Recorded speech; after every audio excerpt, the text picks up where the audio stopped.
When I told my brother I was reading How to Win Friends and Influence People by Dale Carnegie, he said on his copy he had crossed out the word influence on the front cover and replaced it with the word inspire. That might be a more accurate title for the best-selling self-help book, How to Win Friends and Inspire People, because Carnegie doesn't just lay out principles for how to deal with people. He also teaches us how to spark inspiration in them. Learning how to work with people is a valuable skill. Learning how to motivate them to follow us or take action is priceless.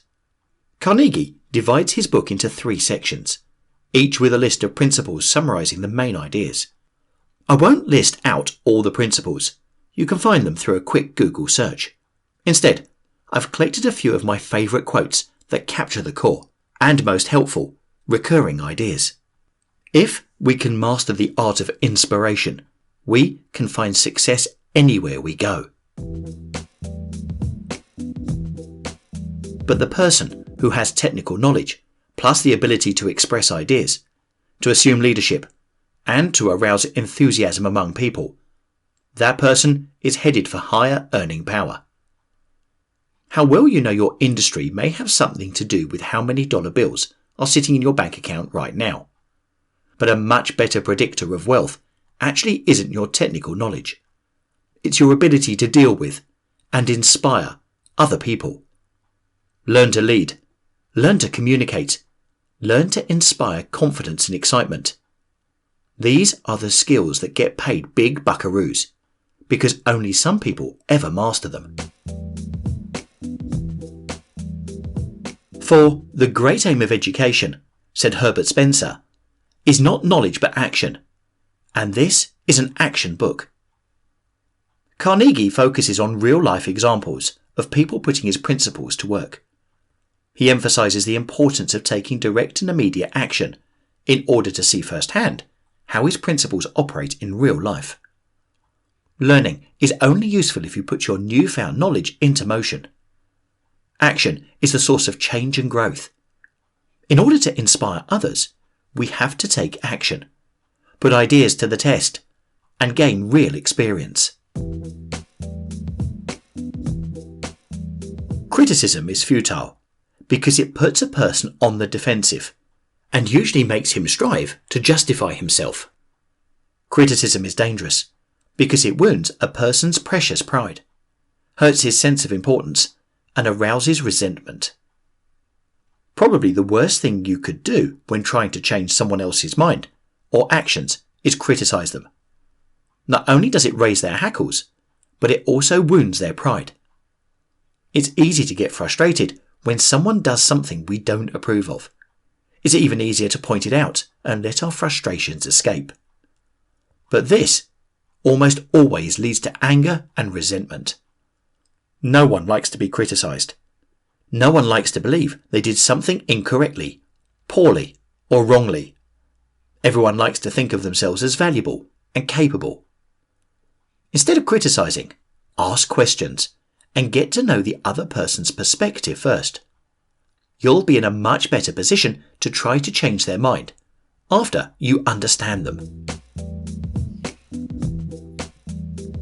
I shall pass this way but once. Any good, therefore, that I can do, or any kindness that I can show to any human being, let me do it now. Let me not defer nor neglect it, for I shall not pass this way again. What harm is there in showing a little bit of generosity or kindness? Why not show warmth and appreciation for another person? It can be difficult to show a bit of kindness. We think about ourselves and our own problems so much that we are easy to dismiss or reprimand others. Carnegie reminds us that we only have one chance at any interaction in life. So, we might as well show some generosity. Because any fool can criticize, and most fools do. It takes much more courage to be kind. We should be aware of the magic contained in a name, and realize that this single item is wholly and completely owned by the person with whom we are dealing, and nobody else. A person's name may seem inconsequential. A name is a name is a name. there are 1,000 Joes, Deborahs and Keiths. Then why do we thrill when someone calls us by our own names? Despite the hundreds of other Jessicas out there, we instinctively connect our identity with our name.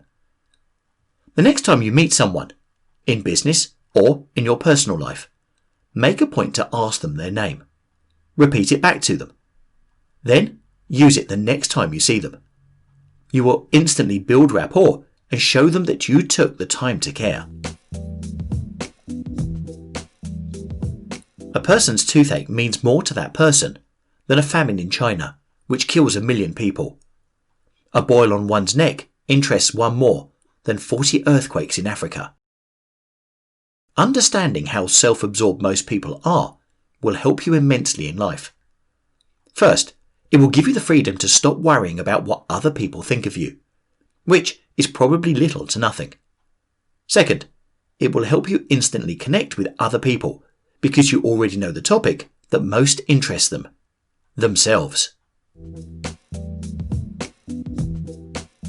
After reading How to Win Friends and Influence People, I realised that deep down I had already known many of the principles Carnegie suggests adopting. However, I had yet to acknowledge and act on those ideas. Once we put thoughts and feelings into words, they come into sharper focus. It is then easier to use them in our daily lives. Think of these quotes next time you find yourself in a difficult situation. How can you listen and show some generosity? Do you find yourself criticizing people you meet or loved ones? How can you show someone in your life that you honestly appreciate them? With just a few tweaks and a little more generosity, we can start to not just influence people, but inspire them.